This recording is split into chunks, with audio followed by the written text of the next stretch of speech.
pour moi, c'est une révolte qui est en train de débuter tout doucement. Malheureusement, les gens ne se rendent pas compte de la frénésie médiatique qu'il y a actuellement.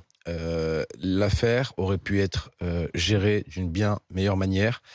Le problème est que dès le début, et je le dis, hein, et j'ai pas l'habitude ici de cajoler dans le sens du poil certains membres du gouvernement, mais dès le début, les deux principaux membres du gouvernement ont dit qu'il y avait eu une erreur manifeste du policier. Malheureusement, il y a eu une guéguerre, d'accord, entre les extrêmes, extrême droite, extrême gauche. Il y en a qui te parlent. Il y en a qui te parlent. Oui, mais il y en a qui te parlent. Il y en a qui te parlent de casier judiciaire d'un mort. Ça fait 2 heures qu'il a été tué. Il te parle déjà de son casier judiciaire. Alors qu'il n'en a pas. Je ne vois pas qu'il en ait, qu'il n'en ait pas, c'est pas la question. Je m'en fous. Qu'il en ait ou qu'il n'en ait pas, ce n'est pas la question. C'est un gamin de 17 ans qui a été abattu d'une balle dans le thorax. J'en ai rien à foutre de son casier judiciaire. J'en ai rien à foutre royalement de son casier judiciaire. Il a été abattu par une personne de l'autorité publique qui représente la loi d'une balle dans le thorax. Je m'en fous de son casier judiciaire. C'est le dernier de mes soucis. Ça, c'est la première des choses. La deuxième des choses, c'est qu'il y a des pseudos, et je dis bien pseudos, journalistes qui ont commencé à attiser sur les réseaux la haine, qui a commencé à attiser la discorde, qui ont commencé à un peu chauffer la marmite pour que ça se tape dessus, d'accord? Et moi, je donne des noms, hein, les Messia et les compagnies qui te disent, qui sont en train de te parler de tolérance, de là. Il y a des footballeurs qui se sont mis dans le jeu. Donc tout ça, ça a fait quoi? Ça a fait bouillir la marmite, bouillir la marmite, bouillir la marmite. Il y a un président qui te dit, c'est inexcusable. On en parlera tout à l'heure des responsables politiques. Le problème, c'est que tout le monde est en train de rajouter sa pièce dans le jukebox pour continuer à marcher. D'accord, mais comment on fait maintenant avec cette... Tu dis c'est un début de révolte. Alors, au lieu de cette frénésie médiatique, de cette justice médiatique, d'accord, on laisse redescendre un peu la pression. Mais comment? Tout simplement en arrêtant de surenchérir constamment sur ça. C'est tout. Ça s'est enflammé. Mais ça s'est enflammé. Mais le problème, alors ça veut dire quoi, Olivier? On continue?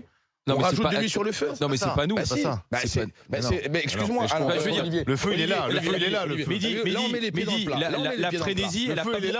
la frénésie, elle a même pas besoin des médias, elle est sur les réseaux sociaux. D'accord. D'ailleurs, la maman de Naël a dit, moi je ne parle pas aux médias traditionnels, je ne suis que sur les réseaux sociaux.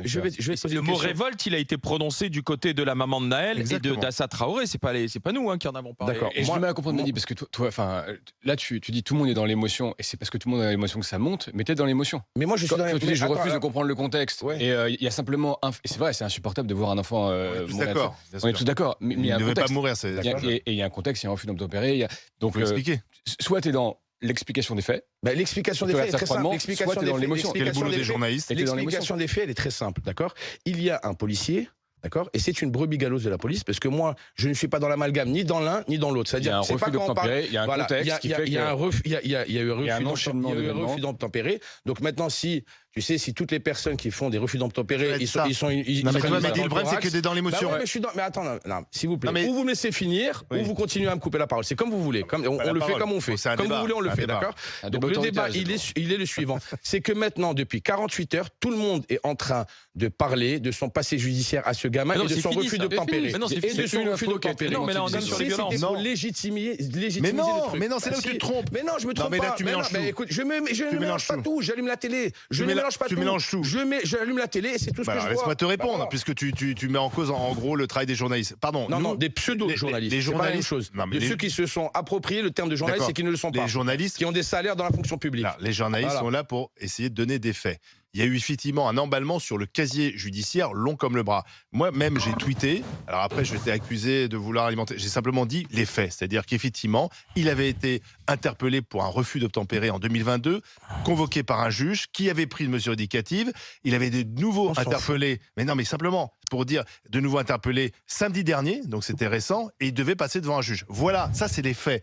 Quand tu dis ça, tu ne dis pas il fallait lui tirer dessus. Ça n'a rien à voir. On l'a tous dit. Je crois qu'il n'y a pas de débat. Attends, je termine. Je crois qu'il n'y a pas de débat pour savoir si ce jeune homme devait être tué ou pas. Je pense que tout le monde regrette ce qui s'est passé. Le tout, c'est pour expliquer pourquoi on arrive à cette situation. Est-ce que tu sais pourquoi ça s'est embrasé? Est-ce que tu sais pourquoi ça s'est embrasé?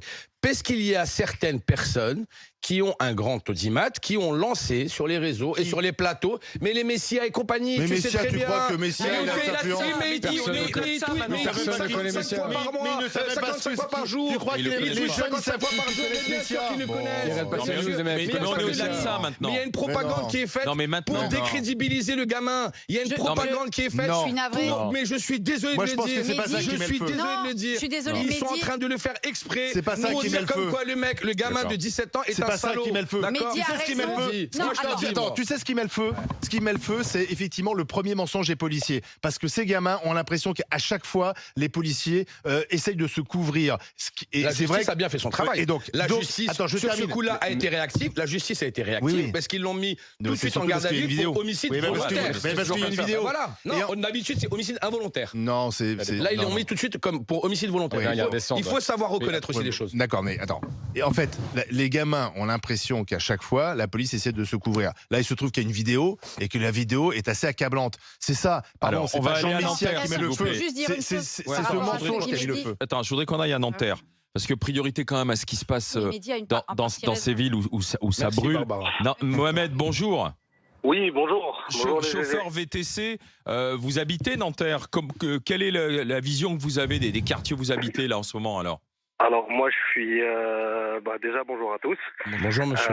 Je vous écoute depuis ce matin et vous êtes loin de la réalité parce que vous êtes à venir avec vos caméras et malheureusement vous voyez pas tout ce qui se passe.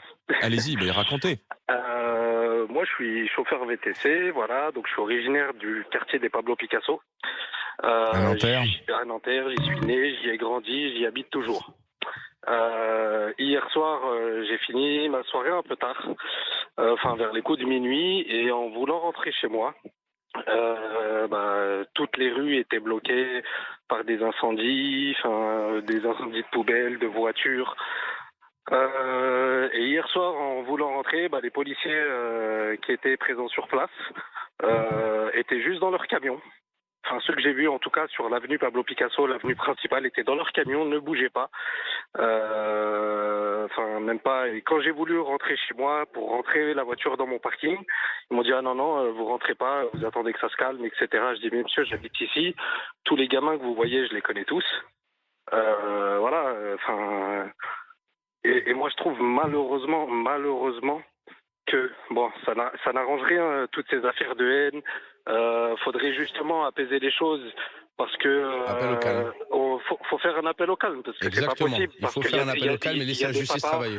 Il y a des papas qui travaillent le matin, des personnes qui le lendemain voient ils peuvent pas aller bosser parce que leur voiture est cramée ou. Mais qui doit appeler au calme? Qui doit appeler au calme? C'est les politiques. Moi je trouve. Il y a les politiques parce que c'est une maman qui est déchirée. Je ne sais pas si vous vous rendez compte, elle a perdu son enfant de 17 ans. C'est aux politiques de faire leur boulot. Peut-être les parents aussi. Mais qu'est-ce qu'elle a dit, la mère? Forcément. La mère, elle a réagi comme n'importe quelle mère réagirait. Je parle pas de la mère de Naël, je parle des parents des jeunes qui étaient dans la rue hier. Mais les parents des jeunes. Je vais vous dire quelque chose qui est encore plus étonnant. Le pays est à feu et à sang aujourd'hui. Clairement, c'est dans toutes les villes de France, même dans les petites communes, etc.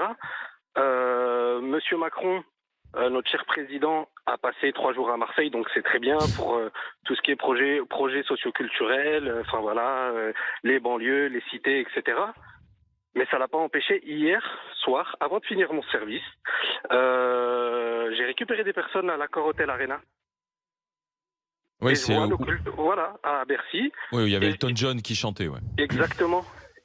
Et je vois le couple Macron qui vient. Bon, forcément, il n'y avait plus personne. Ils sont arrivés quand il y avait personne. Il n'y avait pas de monde à ce moment-là parce que les gens étaient à l'enceinte de l'Accor Arena. Et je vois le couple Macron qui arrive. Donc le pays est à feu et à sang. Et lui se permet d'aller voir le concert d'Elton John. Ça n'aurait pas changé grand-chose s'il avait été à l'Élysée. Non, mais rappelez-vous, au moment du confinement, il est au théâtre. Donc, il y a des trucs qui ne va pas au moment. C'est nous qui le payons, ce monsieur, avec nos impôts, monsieur. Désolé, C'est nous qui le payons. Jean-Baptiste, qu'est-ce que tu en penses alors d'aller au concert un soir d'émeute? Non, je vois bien le côté un peu symbolique et je vois bien ce que dit Barbara, mais la réalité c'est que ceux qui gèrent ça pour l'Île-de-France, c'est la préfecture de police et que j'imagine que le ministre de l'Intérieur a été mobilisé, que ce matin il y a une cellule de crise présidée par le président pour tenir compte des événements de la nuit. Donc, moi, je pense qu'à aucun moment, le président est loin de ce qui se passe. Et c'est quand même ça qui compte. Après, la dimension symbolique, bon, chacun. Ouais, il est loin de ce qui se passe. Là, il fait une réunion à 8h du mat parce qu'à 10h30, il faut qu'il aille voir Ursula. À 10h30, il faut qu'il soit à Bruxelles. Donc moi, je suis désolée. S'il se passe des choses en France, à 10h30, il n'est pas à Bruxelles. Mais à 10h30, il y a plus important que la France à Bruxelles.